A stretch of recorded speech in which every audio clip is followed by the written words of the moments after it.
introduce the amazing Ciaron O'Reilly. Thank you so much for joining us, and let me just promote you to a panelist very quickly.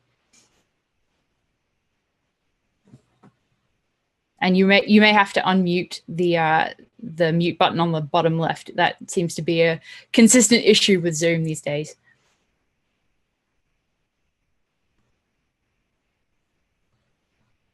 And also, the other thing that all viewers can do. Oh, there you are, Ciaron. Hi. Hi. Thank you for being here. It's great. Where are you geographically? Oh, now, yeah. Okay, no worries. Need to know basis. Radio. Not a problem. Yeah, So, for those who aren't aware of your amazing activism, I just want to, condense a really brief summary just in relation to WikiLeaks. You've been there from the beginning, before Julian Assange even entered the embassy, supporting him, and have done amazing work in the cause for Julian. So can you describe for us that process and what you've experienced and how you feel about the situation right now? I'm from a Christian pacifist movement called the Catholic Worker, and I'm talking to you from our farm community outside of London, where we offer hospitality for destitute, undocumented women, refugees, and children. And the other part of the work we do is nonviolent resistance to war. And on the day Julian was initially detained, which is 8 years ago, he's been detained for 8 years, confined for nearly 6 in England. We were outside the US Embassy holding a vigil because some of our people in the United States were being sentenced for a non-violent disarmament action on the Trident nuclear submarine. And it came over the radio that Julian had reported to, from memory, Kentish Town Police Station. And although I'd not met him personally before, I'd heard about him, and we were both, when he had previously been an activist before he became a journalist and publisher. Some people actually move on from this stage in their lives, but I'm still an activist, primarily. We'd worked with hundreds of others on the S11 blockade of the World Economic Forum in Melbourne in 2000. And I imagine he was doing the techie stuff, and I was getting beaten in the streets by the police for blockading the Davos Foundation, Bill Gates and friends who were gathering there. And so also Julian would have grown up in the anti-war movement in Australia. He's about 10 years younger than me. And he was also born in Townsville, Queensland, which is 1,200 miles north of Brisbane, where I was born. And Townsville's a kind of military town, but there was a bit of a rainbow region on an island, Magnetic Island, I think, of Townsville, where he grew up in his early years. And I can't see you now. Can you hear me? Hello? Yes, I can. I was just taking a drink of water. I'm back. That's all right. I'm right here. I'm trying to get my nicotine caffeine balance right here myself, so I've got coffee. Totally understandable. Takes me a while to wake up in the morning. So that would have been part of his background. When I was 17, I guess he was 7. The state government suspended all civil rights in Queensland, so that's partly where I guess his commitment to free speech and free expression comes from. Anyway, so receiving this news that had been taken into custody, and I think it was December 7th, 2010, I made my way rapidly to Horse Ferry Courts near Westminster. And when I arrived, and I ran, not as fit as I used to be, there was a large, I'd say 120, 130 people. And it took me a few minutes to realise that 95% of them were media. And there were 5 or 6 other sympathisers there. And it was kind of presidential proportions in terms of media coverage. And so I worked out, where should I be with such a captive audience? And I've got a long history of soapbox speaking. So I got up and started to address the media about its responsibilities to a fellow journalist who was being detained without charge. And so, yeah, I don't know how many people in that audience appreciated my input, but they had to stay there because they were waiting to get a photo of Julian being released on bail, which didn't happen. They denied bail, and he was taken to Wandsworth prison, and that's where the state, the US empire, wants him offline in solitary.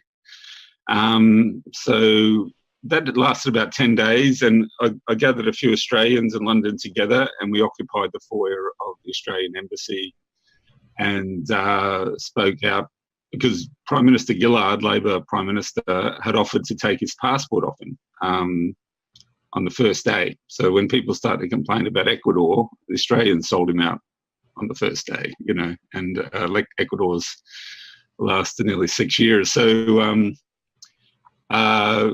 she was stopped from doing that by her foreign minister, Kevin Rudd, who was formerly Prime Minister, and she rolled, and then he later rolled her. It's a long story. But and I'm not sure if Kevin was committed to the principles of things or whether this was just a little bit of tension for him to explore with Prime Minister Gillard. So that's one thing we did. And then Julian was brought again to the Horse Ferry courts, and it's the only time the Stop the War group did anything for him, which is amazing, because they did nothing for Chelsea Manning, and they're all celebrating all the WikiLeaks exposures of the Iraq and Afghan war. But and they mobilised 200 people outside, so they had the capacity to do that. And then they pretty much dropped him at that point.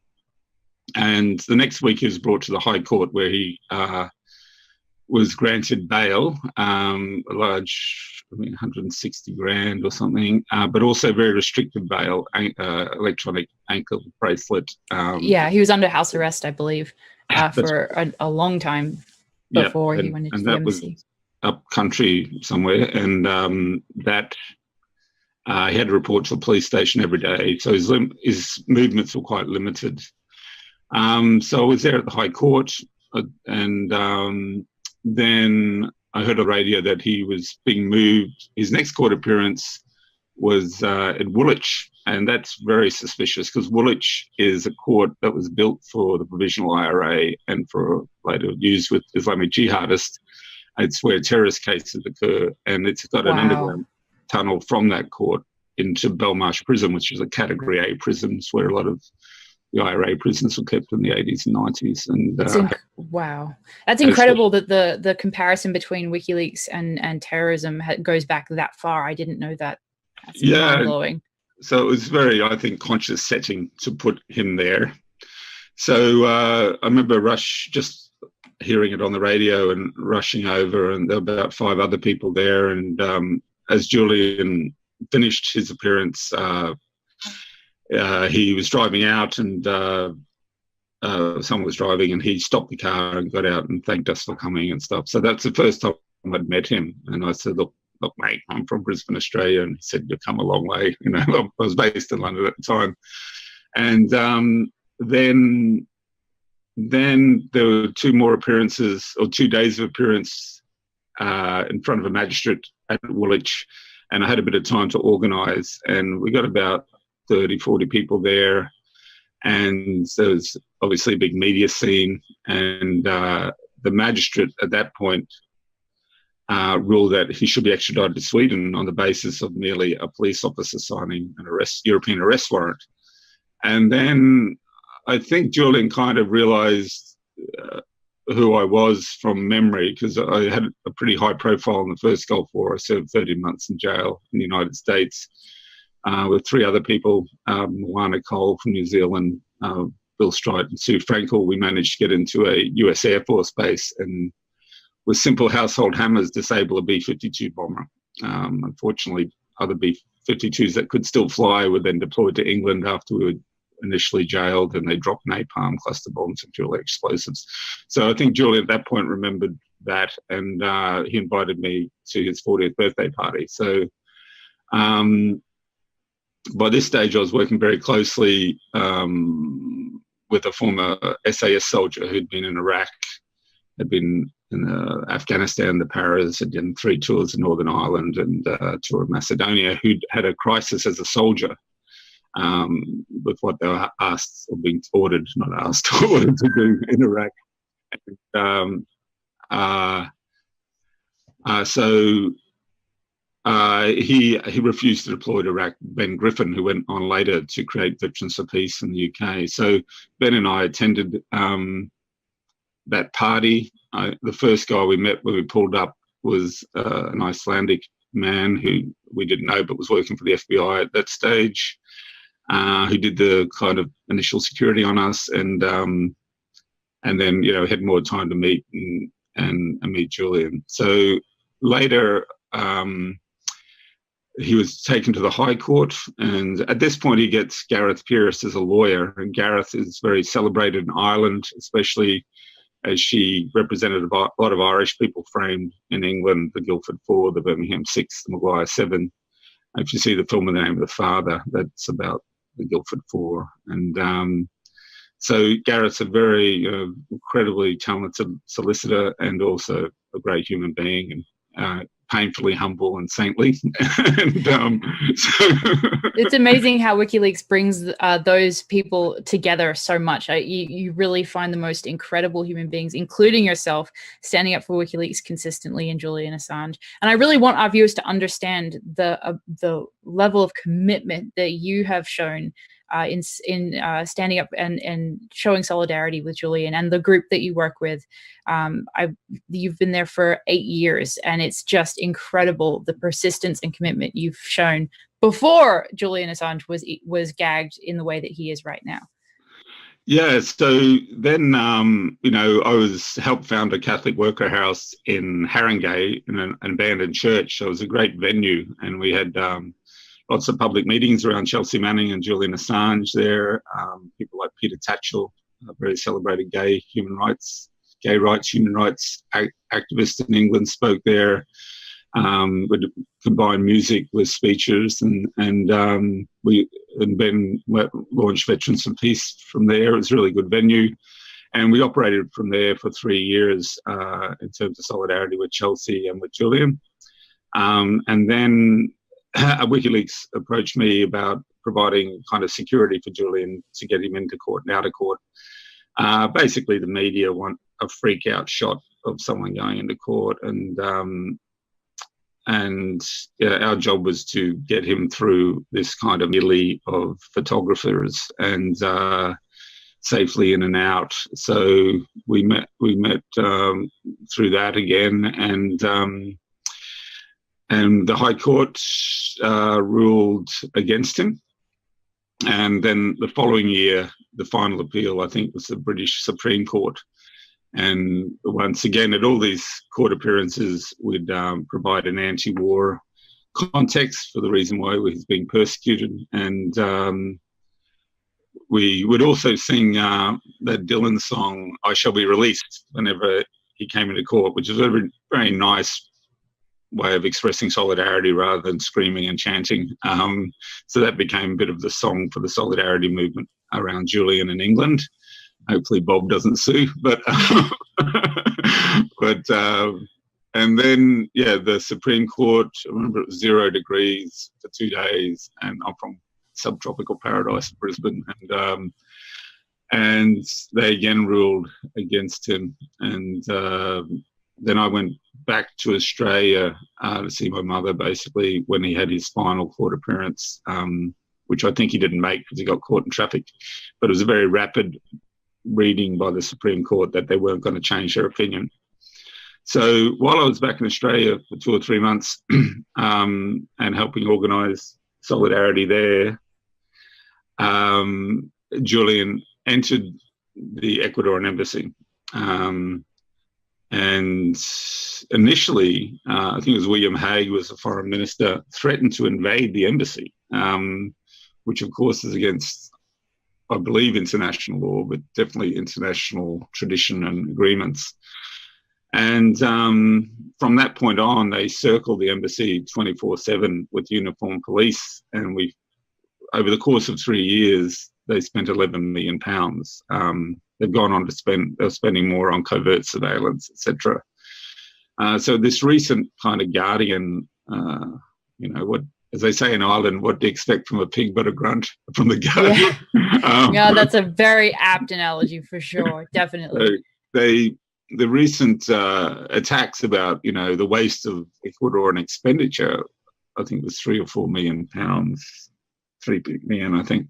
You have to put that in the context of the London Metropolitan Police spending £11 million in a much shorter period over 3 years, and also the threat by a government to invade your embassy. So I mean, they were basically under siege, and you guys, the people that stand with you have been in the center of that storm this entire time. Yeah, but just to show how disingenuous the British media is, that context of the threat by the British government to invade the embassy, their expenditure outside the embassy weighed up against the security measures the Ecuadorian government felt it had to take at that embassy. So at the beginning, there was 24/7 vigilance around the embassy by people from Occupy and others. And then I was in Australia, and I was kind of advising, like, this looks more like a marathon than a sprint at the moment. So let's work out what can we sustain over the long haul. So those discussions were had internally. And over the years, it was daily vigils, and then now it has been 3 afternoons, Tuesday, Wednesday, Thursday, 3 to 5, and also a group on Saturday from about 11 to 5.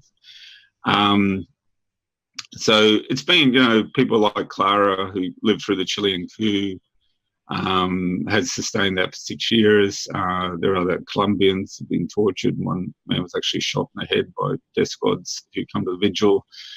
Emmy's got her own Greek junta background experience, living through that.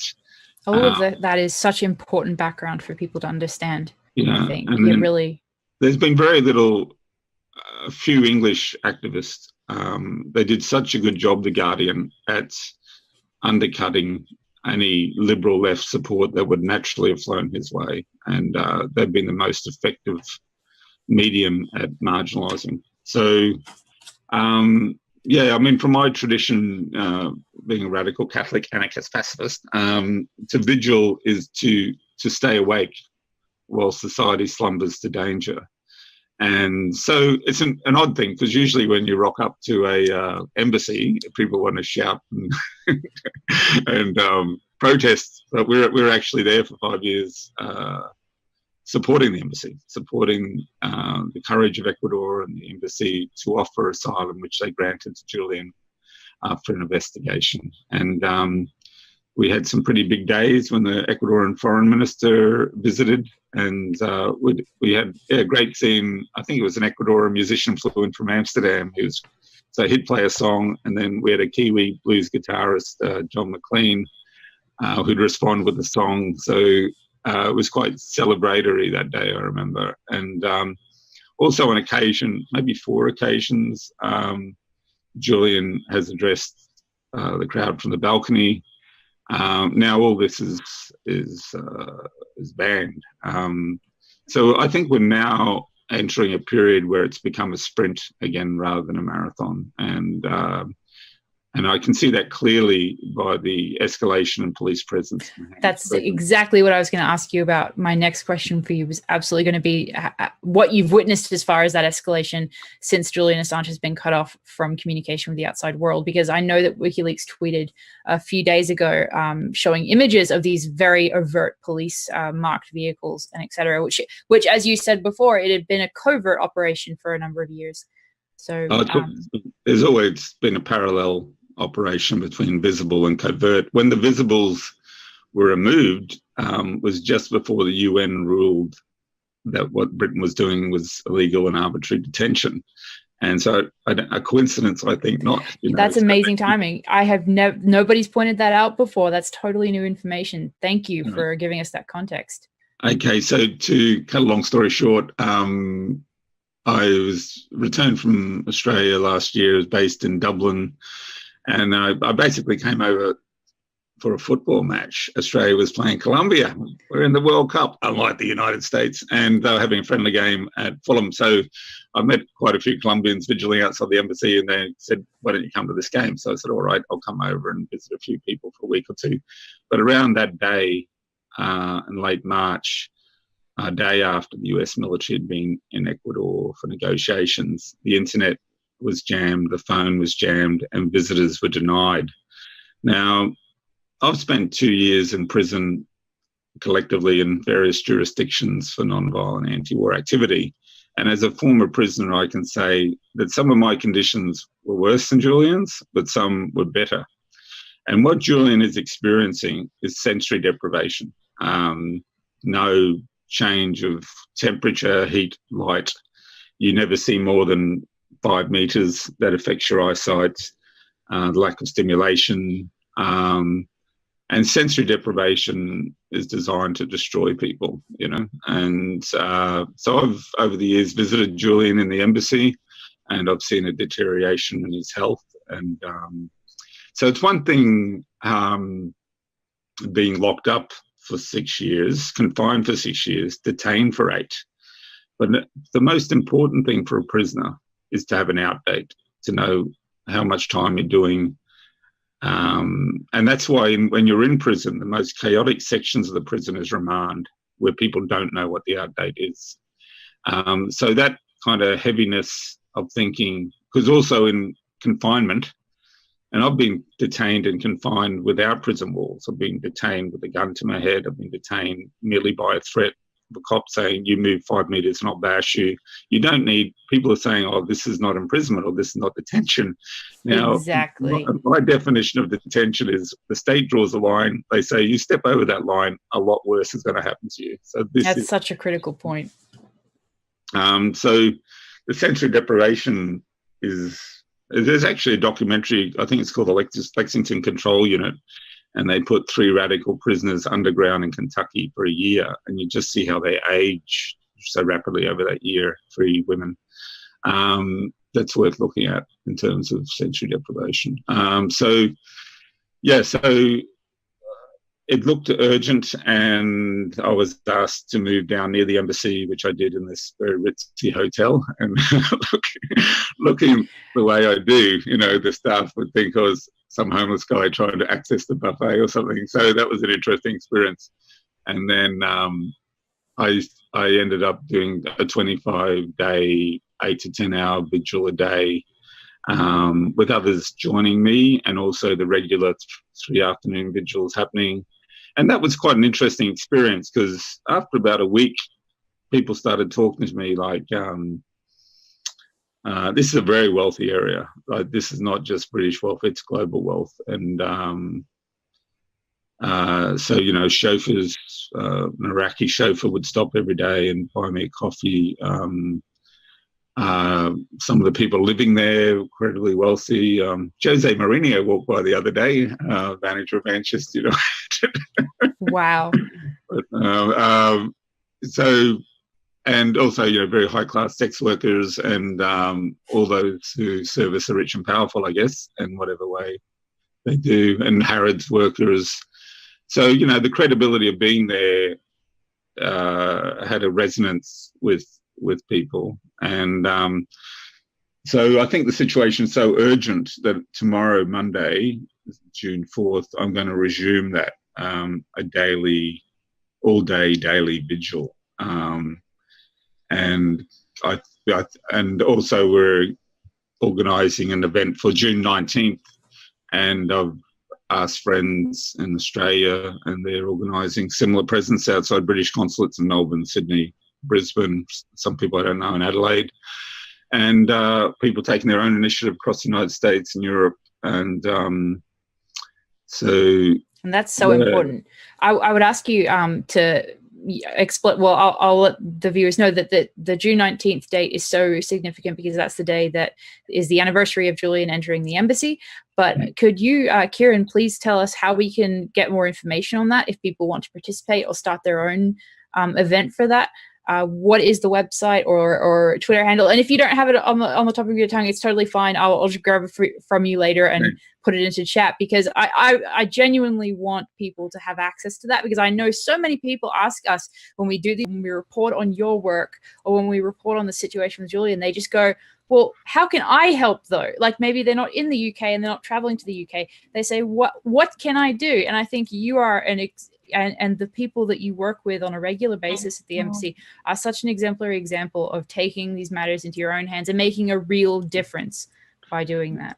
Yeah, I mean, I always quote Judy Small, who was a feminist folk singer in Australia in the 70s, and she had a great lyric that said, because we can do little, we do nothing at all, you know. And exactly. That's the thing we're facing up against, I think. So how do you get people to understand that they have to do something? And what do you think that they can do if they are not in a position to come in and stand at a vigil with you?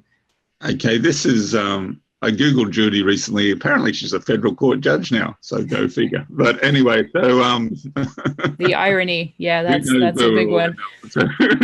So, but it's a great lyric, so trust the tale and not the teller. I would... as a former prisoner, I can't overemphasize that simple, what you would consider minuscule acts of solidarity, the significance of that to the prisoner. So it's 6 years of Julian entered the embassy, but it's also 6 years of confinement. Been detained for 8, confined for 6.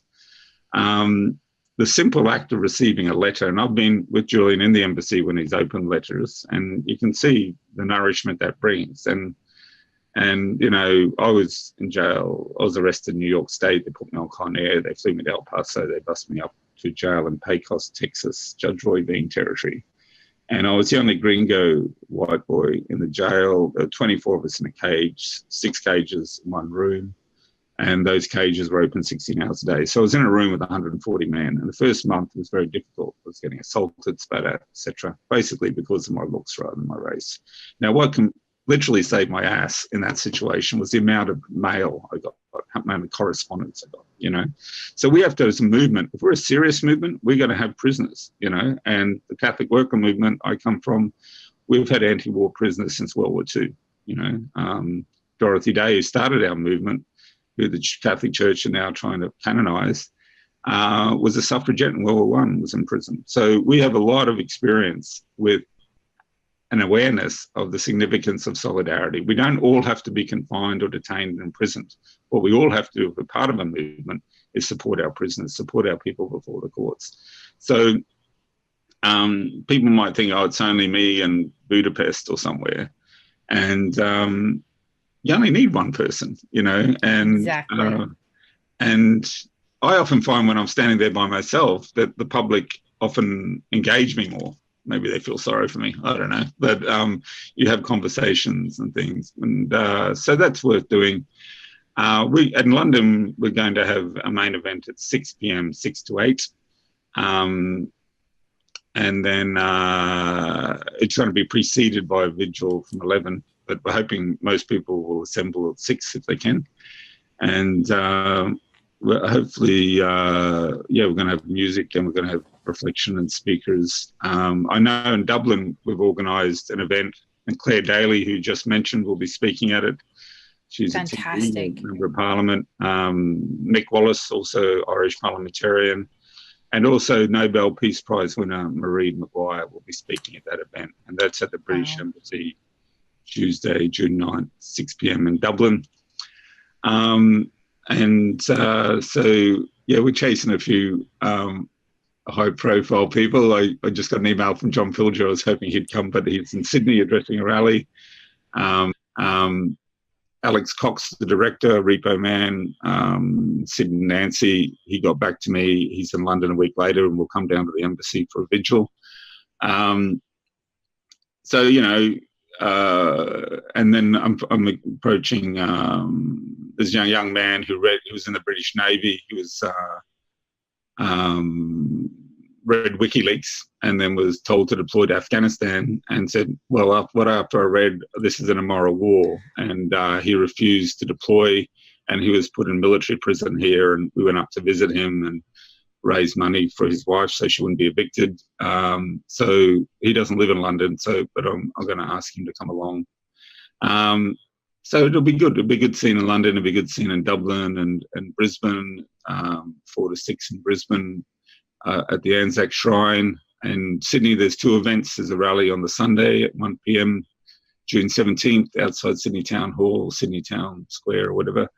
And then friends are going to the British Consulate on Tuesday in Sydney from 9 to 1. In Melbourne, I believe it's 12 noon to 2 p.m. at the British Consulate. And so there's a Facebook page. I mean, when I met, one of the big frustrations of this is I'm not at all techie, as you've discovered, trying to get me on. I am not either. I consider myself a complete Luddite, like not technical at all. So I understand.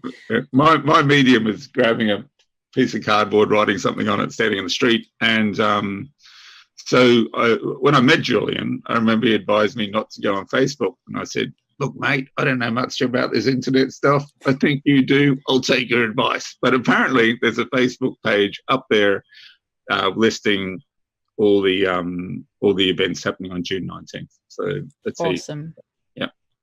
Fantastic. And I want to return as well to the point you made earlier about the effect that receiving letters has on people that are confined or imprisoned, because that was actually a point that was also brought up really specifically and strongly by John Kiriakou earlier in the segment, and specifically in relation to his own experience in prison and the effect that receiving letters had on him.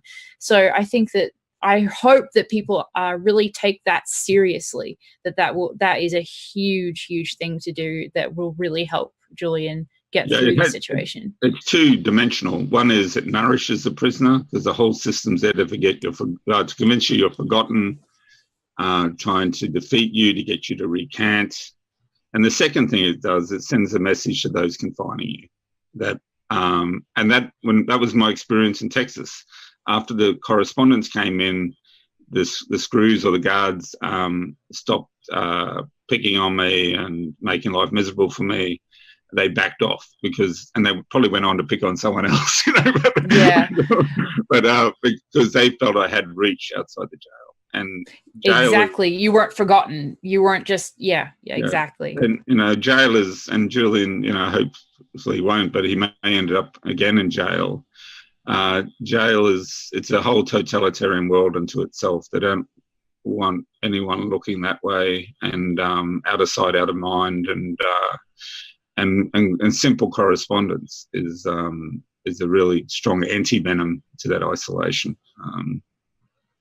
So I think we have to translate. I think, to me, I could be wrong, but the internet should be a means to an end of physical activity, whether that's standing in the street with a sign, or whether that's writing a letter from your home to Julian. There has to be some product after this kind of Twitter flurry. That's very important. And people make all sorts of great interventions. It can be quite pranksterish, and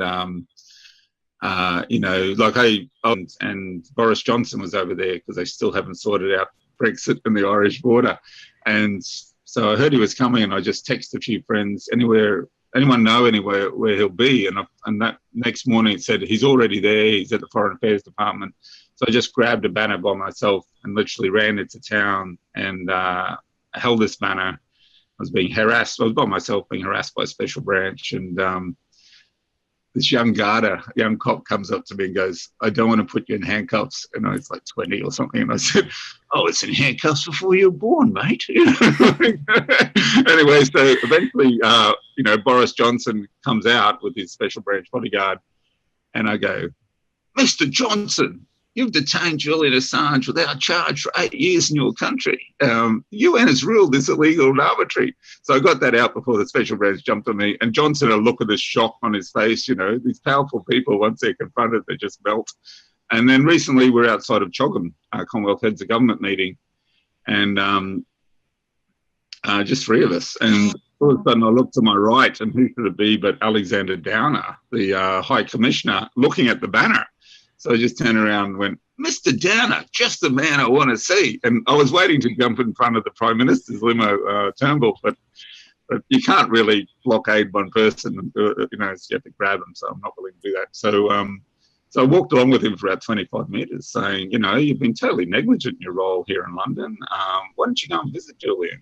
When I was in jail in Texas, the Australian consulate in Houston came up to visit me, and he cynically turns around and goes, he's an Ecuadorian citizen now, which is, of course, total bullshit. Like, he's also an Australian citizen. And even if you believe that, what were you doing for the last 3.5 years? And your job as High Commissioner. And so they sent the British Special Branch out, and this Australian federal policewoman, and she goes, "Oh, have you been in London? What's your name?" And I said, "Well, what's your name?" And she said, "Narelle," a very Australian name. And I said, "Well, welcome to London, Narelle." And she goes, "Thank you." And she says, "Have you been in London long?" And I said, "I've been around, Narelle." And we kept asking questions. And I said, "Narelle, I think there's a serious issue of trust in our relationship, given your professional capacity. So why don't you That's Google amazing. me?" So off she went, and she Googled me, and then she was very excited to be in London, I think, basically. And the British special branch wasn't as friendly, but Australia much more. But this is the type of event and like sort of positivity almost that is missing from so many, like from the view of even supporters of Julian Assange. We get so much bad news and we have this news cycle that leaves Assange behind. So the many positive acts by you, by the people that work with you, and by Claire Daly, and these similar things just kind of get sort of forgotten and slip through the cracks. And I think that when we discuss all of them together, it becomes really clear how much support Julian Assange has. And I think it's important to review this type of support and action that you have all participated in. I'd like to make 2 points. One is everything you do in life has two dimensions. One is actual and one is symbolic. So if you feed a hungry person a bowl of soup at a homeless shelter, that's an actual thing. It'll put off the hunger pains for 5 hours or 6 hours. But it's also symbolic of the whole world being fed outside market forces, So everything you do, when we disabled a B-52 bomber, that put a specific killing machine out of action back in 91. And we did the same again in Ireland in 2003 to a US warplane. But it has a symbolic dimension of a world that lives without weapons of mass destruction like B-52s. The other thing is there's two sorts of actions, and I've been active for 40 years now.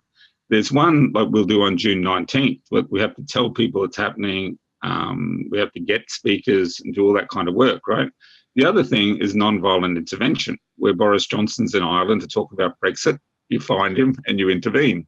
It would have been helpful if I'd had a photographer with me or something, or with Alexander Downer. These are called non-violent interventions, where the state actually tells people these events are on, they set the scene, and you go and intervene. And I know this clearly because I was very involved with the East Timorese. I lived with East Timorese in Liverpool for 3 years. Some had their parents killed in front of them. Some had been tortured. And East Timor was off the radar, I'd say from 1976 to 1991 in its neighbouring country, Australia. Like even the Australian Catholic Church didn't do anything. And there was a genocide of Catholics just next door, maybe because they weren't white, they weren't prioritised. But, that changed with Max Stahl courageously filming the massacre in the Delhi cemetery, John Pilger making Death of a Nation, put it back on the radar. And you knew, and we were very involved very early in the early 90s, confronting the training of Indonesian troops near Brisbane at Canungra, the Petros mining company illegally drilling gas or whatever in Timor Sea. But we knew we had a movement when these people who were responsible for this genocide and Australia's complicity in it, the Prime Minister, Foreign Affairs Minister, could not go out in public with at least one person yelling out, "What about East Timor?" And that should be the case now. The Prime Minister of Australia, Malcolm Turnbull, who once defended a whistleblower in the spy catcher case in the 80s, should be reminded of that. And Julia Bishop, the Foreign Minister, should not be able to go out in public in Australia without one person yelling out, "What are you doing for Julian Assange, an Australian citizen being denied human rights and due process in Britain?" So that's when you have a movement.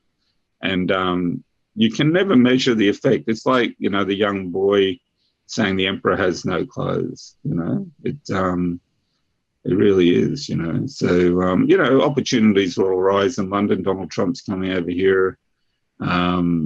You just have to be always aware of opportunities to raise the issue. And with non-violent intervention, it doesn't take putting out lots of leaflets and telling people something's on. They already know it's on, So, and you would need to develop a community of resistors, and also to celebrate together. And we had a big open day here at the Catholic Worker Farm yesterday, and people from the Vigil at the embassy came up and had good music, good food.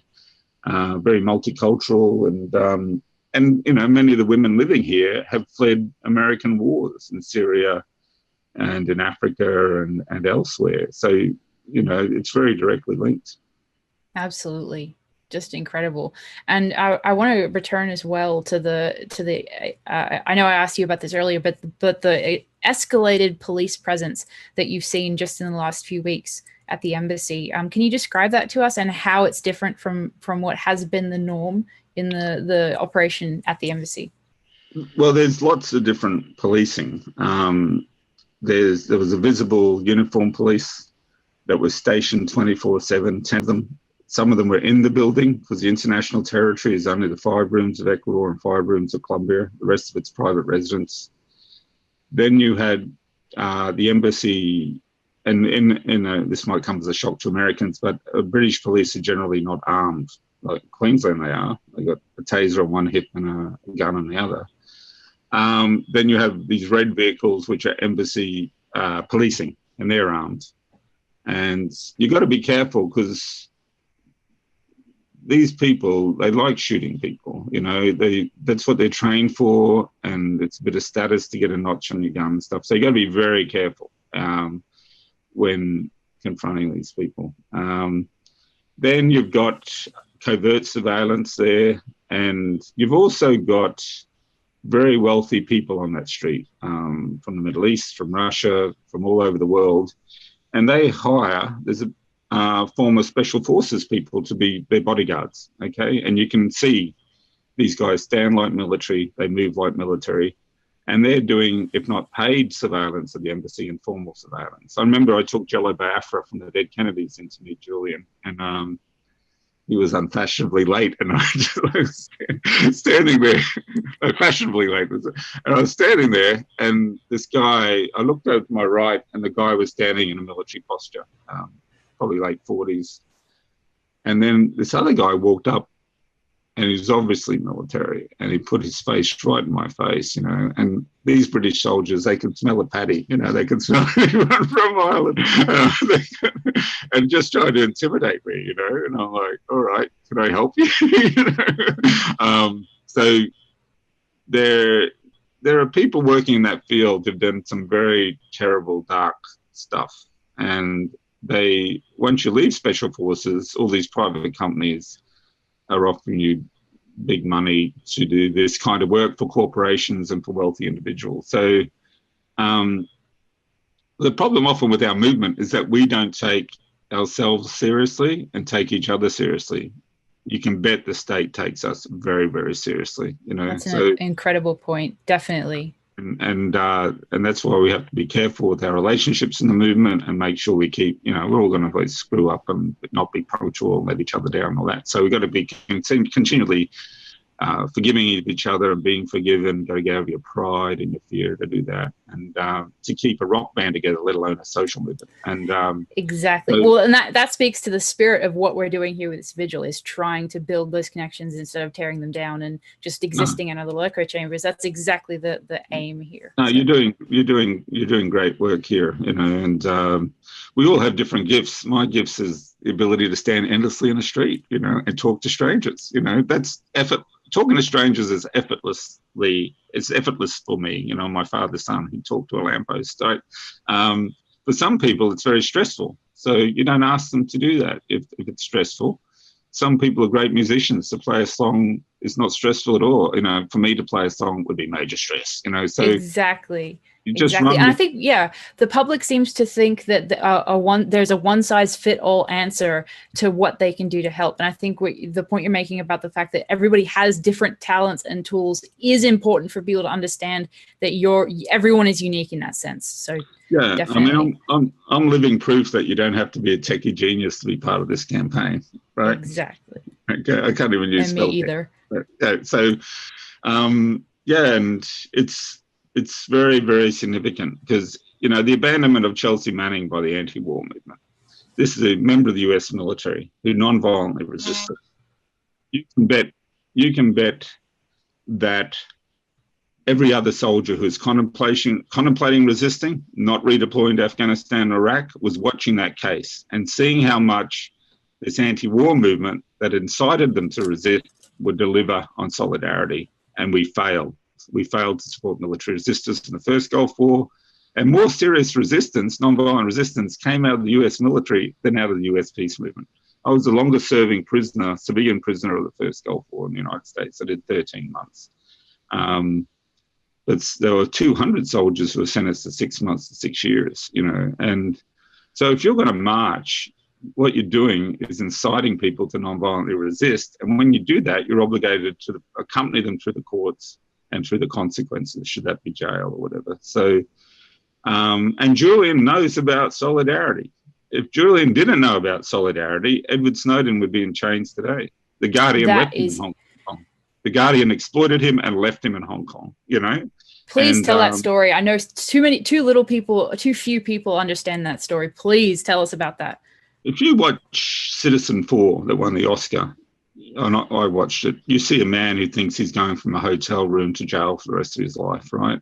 He didn't have a next step, you know, and it was Julian and Sarah Harrison, specifically Sarah, who saved Edward Snowden from that fate. And that's not referred to in the Oliver Stone movie, which is based on the Luke Harding. Luke Harding has got very wealthy out of shit attacks on Julian Assange. It's disgusting. It really is. Yeah, it really is disgusting. And, you know, they're so cynical, and they hate Julian because he's a hippie kid. He went to 37 schools. He moved around. These guys all jumped through the hoops of Oxford and Cambridge. There's a class hatred for Julian Assange.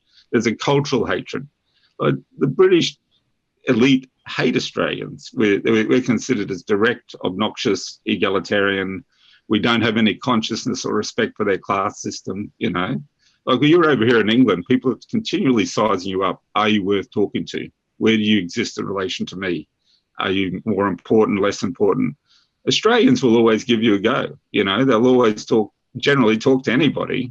If they think you're a dickhead, they mightn't talk to you a second. Yeah, they may not be like, you know, overly polite about it, but yeah, exactly. No, this culture is so ridden with class obsession, and that they hate him for cultural reasons, class reasons, and also, you know, well, I was talking to a Guardian feature writer, and I was positing this theory, and he said, no, he said, it's more significant than that. He said, what journalists value is being the gatekeeper of secrets. Who gets to know, when they get to know, how much they get to know. And WikiLeaks comes along with the primary data, throws it up in the air and goes, you work it out, you know. So that's a generalization as well. And I had an experience, I was vigiling, me and Ben Griffin were doing a speaking gig in Brighton. An Irish punk rocker friend had put on, is a bit worried about numbers. So we went out and held a banner that said, free Manning, free Assange, end the wars.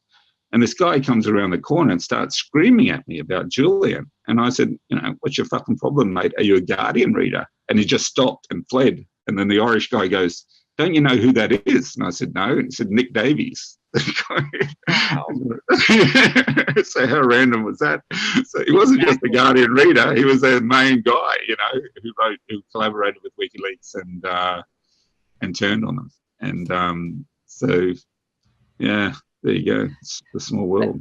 And returning just for a moment to the whole Snowden saga we were just talking about, another aspect of that people need to know about is the fact that not only did Julian Assange actively aid Edward Snowden, and he basically saved Edward Snowden, Sarah Harrison specifically, as you said, but the fact is that because of his support for Snowden, Julian Assange was denied basically a pathway to an end to his situation. And so that is an incredible amount of, repercussions that he suffered because he helped Snowden. And so I think that I just wanted to ask, because you're a friend of Julian, can you speak to his selflessness or the way that he is unwilling to not help a whistleblower, even when it is detrimental to his own situation? Yeah, I mean, Julian is kind of characterized as arrogant, elitist, some kind of alien, hyper-intelligent life form that's landed from Krypton or something, Now, a good resource is to look at that film Underground in Australia. And I went to every DVD store I passed when I was back in Australia. There's not one copy of that film. And that shows you a couple of things. One is he's from pretty humble beginnings, you know, and two, he's been an anti-war activist for 30 years, you know. So try as they best as they do, The Guardian, to present him as, you know, and some of the attacks are incredibly childish, like incredibly, like primary school bullshit, you know. So, you know, I find him, like I took Chelsea Manning's aunt and uncle in to meet Julian. I think that's the first time the Assanges met the Mannings, and I was sort of worried, you know, they're very good Welsh working class people, and obviously, you know, they're pretty hyper intelligent, and a lot of their stuff goes way over my head. And I'm thinking, oh, I hope this meeting rolls along socially okay, you know. And it went for 2 hours. They had a great time, and then the next day they flew off to visit Chelsea in jail. And they received no support from the British anti-war movement. Like, I went up there after Chelsea was sentenced and met them, and there'd been an initial approach which totally backfired, you know, with the attitude of what can you do for us rather than what can we do for you. And I said, look, we got to go to Dublin. Like, they're in Pembrokeshire, Wales. Dublin's closer than London. And I said, the Irish know a bit about solidarity. We've been through a bit, you know. So we went over. 2 months later, Jerry Conlon, who sadly passed away since, from the Guildford Four, did 16 years in jail for something he didn't do, had the same lawyer as Julian, Gareth Pearce, played by Daniel Day-Lewis in the name of the father. He came down from Belfast to speak out for Julian and Chelsea. It's the first time the Chelsea's mother's family was with a large group of people that had supported what Chelsea had done. This is 3 or 4 years into jail after the sentencing. And then within 6 weeks, we took a lot of Irish musicians and Donald O'Kelly, the great Irish actor, playwright, to Haverford West. And we had a knees up Kaylee there, you know. And then that happened about 6 times that they'd come over to Dublin. And for the family who'd been so weighed down and attacked and raided by the FBI in the beginning, it was such good thing for their spirits, you know. And you know, sadly, Kevin, Chelsea's uncle, died, and friends from Dublin went to the funeral, Joe Black and others. And so it's been a great relationship with Susan and the others, you know. So it's very human, you know. Like, I know when I was in jail, it was very comforting to know that good people were around my parents and all that. So, yeah. So Julian, yeah. So, you know, I find him self-depreciating in terms of humour, and good company, and, you know, concerned about how I'm doing and how other people are doing. It's not all about him, you know, as The Guardian would like to present him as a narcissist. It's so much not all about him that he risks so much to save Edward Snowden. You know? Exactly, and that's the side that people don't see. And even as he's been isolated completely, he was writing letters about other journalists that were suffering and had gone missing. He just never seems to actually, you know, be self-centered in any way with his advocacy. He's always, from what we can see from the outside, he seems to be always advocating for other people. Like WikiLeaks, in their advocating for Chelsea Manning constantly from the day she was arrested. So yeah, and yeah, it'd be nice to get some of that solidarity back, Chelsea, if you're listening. But you know, you've got to realise, if you watch Underground, which is a very simple thing to do, compared to reading lots of stuff, you see that Julian has been through the mill. At 17, he's charged with 32 offences. The Pentagon are pursuing him. And he's been through the mill of betrayal, you know, of former comrades or allies turning on him. So he's well seasoned, you know. He's going into this experience, which is like none other I've seen anyone go through. He's well seasoned from his experience as a teenager, and he's bright, he's calm, he's considered. There's some thought that just went through my head there, but no, it's gone, I think. Yeah, so I think, this is what I'd like to say.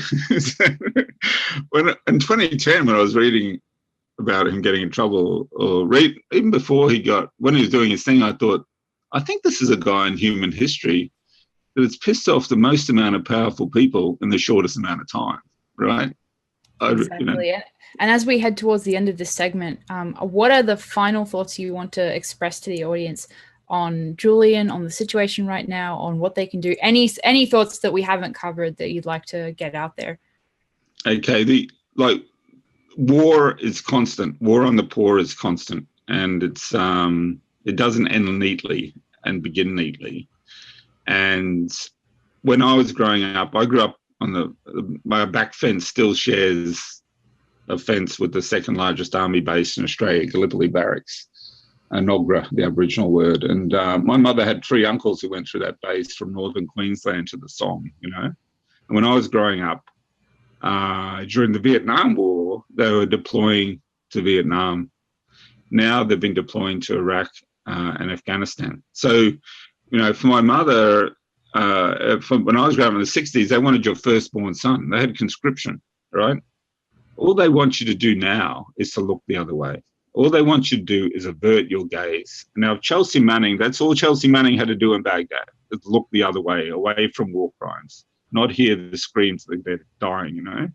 And that's why, as I think as Kim.com was saying before, why they find WikiLeaks so threatening is it brings us, you know, to the realities that can't be covered up by Disneyland or Hollywood or whatever.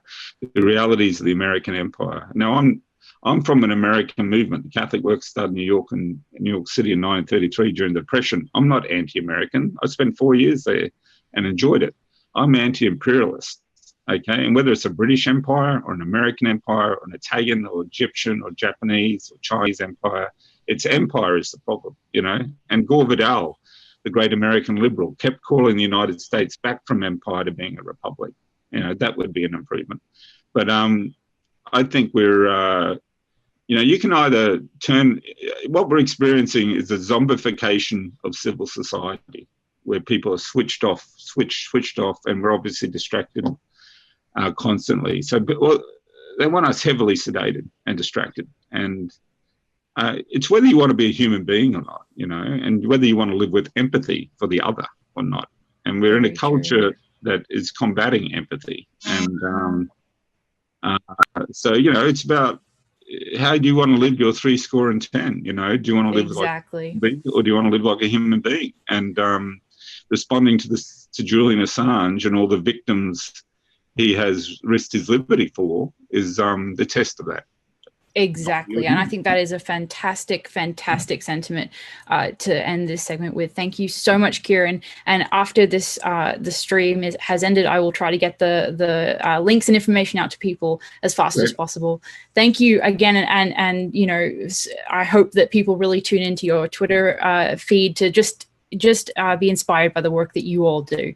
So thank you so much. I'll tweet from the vigil about 3 times. Okay. Awesome. Great. Thank you so much. Thank you.